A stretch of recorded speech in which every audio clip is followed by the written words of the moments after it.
حضور علیہ السلام کو نعمتیں عطا فرمائی ہیں ان کا شمار نہیں ہو سکتا، ان کی تعداد جو ہے وہ نہیں کیا نام ہے اپنے احاطہ علم کے اندر لی جا سکتی۔ تو پھر اس کے بعد دوسری بات یہ ہے کہ جو بھی خدا نے اپنے پیارے رسول علیہ السلام کو نعمت عطا فرمائی ہے وہ تھوڑی نہیں عطا فرمائی، وہ اتنی نعمت عطا فرمائی ہے کہ اس کی حد ہی نہیں ہے، اس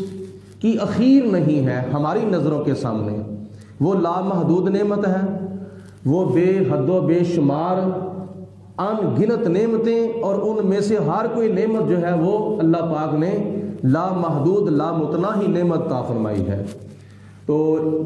مثال کے طور پر نبی پاک علیہ الصلوۃ والسلام کو خدا تعالیٰ نے علم عطا فرمایا ہے، تو علم بھی اتنا عطا فرمایا ہے، اتنا عطا فرمایا ہے کہ اس نعمت کی انتہا نہیں ہے۔ اللہ تعالیٰ کی ذات بابرکات کے علم کے سامنے نبی پاک علیہ الصلوۃ والسلام کا علم جو ہے وہ کیا نام ہے، ایسے سمجھو جیسے سمندر کے سامنے ایک قطرہ ہوتا ہے۔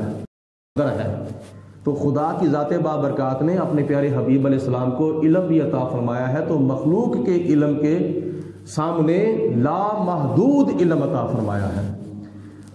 وَعَلَّمَكَ مَا لَمْ تَكُنْ تَعْلَمْ وَكَانَ فَضْلُ اللَّهِ عَلَيْكَ عَظِيمًا،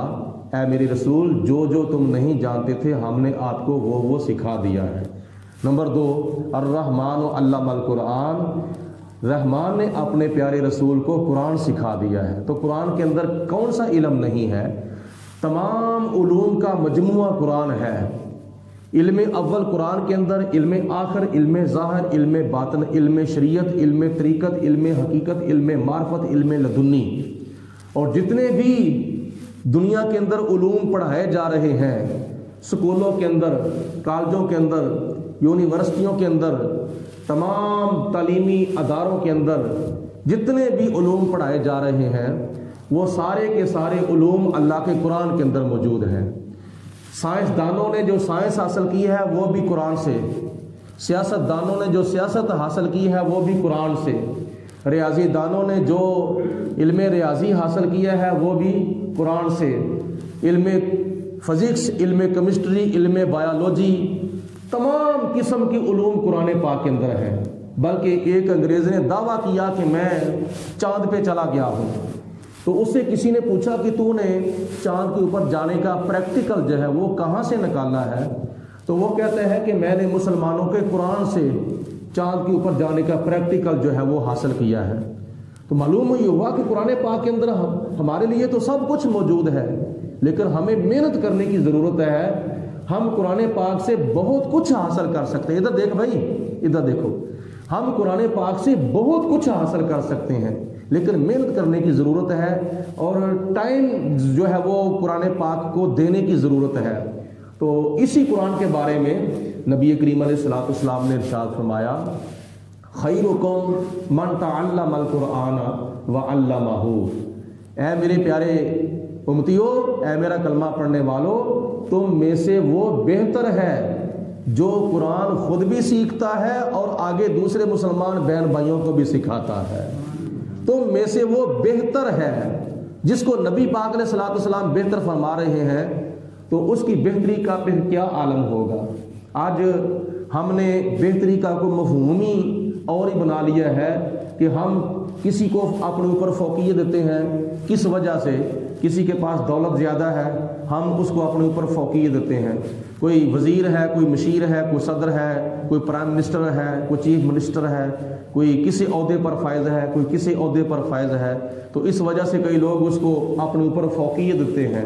اور کسی کو نیچے گراتے ہیں تو کہتے ہیں کہ فلاں کے اندر فلاں خصوصیت نہیں ہے۔ لیکن نبی پاک علیہ الصلوۃ والسلام کس کو فرما رہے ہیں بہتر ہے، کس کو افضل کہہ رہے ہیں؟ خیرکم من تعلم القرآن وعلمہ، جو تم میں سے خود بھی قرآن سیکھے اور سیکھ کر پھر دوسروں کو سکھائے، حضور فرماتے ہیں وہ تم میں سے بہتر ہے۔ صدر بہتر نہیں ہے، وزیر مشیر سفیر بہتر نہیں ہے، دولت مند بہتر نہیں ہے، فلاں صاحب جو ہے وہ بہتر نہیں۔ کون بہتر ہے؟ جو قرآن پاک سیکھتا ہے اور دوسروں کو سکھاتا ہے۔ یہ قرآن پاک کی برکت ہے، اللہ کی کتاب کی یہ برکت ہے جس کے اندر تمام قسم کے علوم اللہ پاک کی ذات بابرکات نے رکھ دیے ہیں۔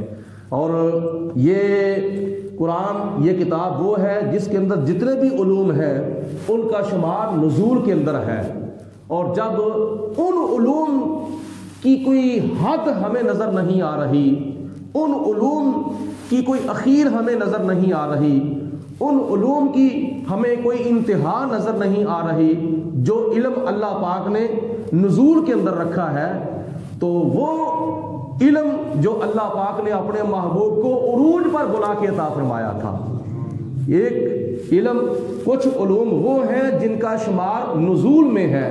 اور کچھ علوم وہ ہیں جن کا شمار عروج میں ہے۔ نزول میں ان علموں کا شمار ہے، لیکن عروج کے اندر کن علموں کا شمار ہے؟ جو اللہ پاک نے اپنے پیارے رسول علیہ السلام کو معراج کی رات لا مقام پر بلا کر اپنا دست قدرت نبی پاک علیہ السلام کے دونوں کندھوں کے درمیان رکھا، تو وہ علم اللہ پاک نے اپنے محبوب علیہ السلام کو عطا فرما دیا۔ مشکات شریف کی حدیث پاک میں آتا ہے، نبی کریم علیہ السلام فرماتے ہیں کہ جب میں لا مقام پر پہنچا، اللہ پاک کی ذات بابرکات نے مجھے اپنا دیدار کرایا، اور پھر راز و نیاز کی باتیں ہوئیں، اور کچھ تحفے اللہ پاک کی بارگاہ میں نے پیش کیے، اور کچھ تحفے خدا نے مجھے عنایت عطا فرمائے۔ پھر خدا نے اپنی شان کے مطابق اپنا دست قدرت میرے دونوں کندھوں کے درمیان رکھا،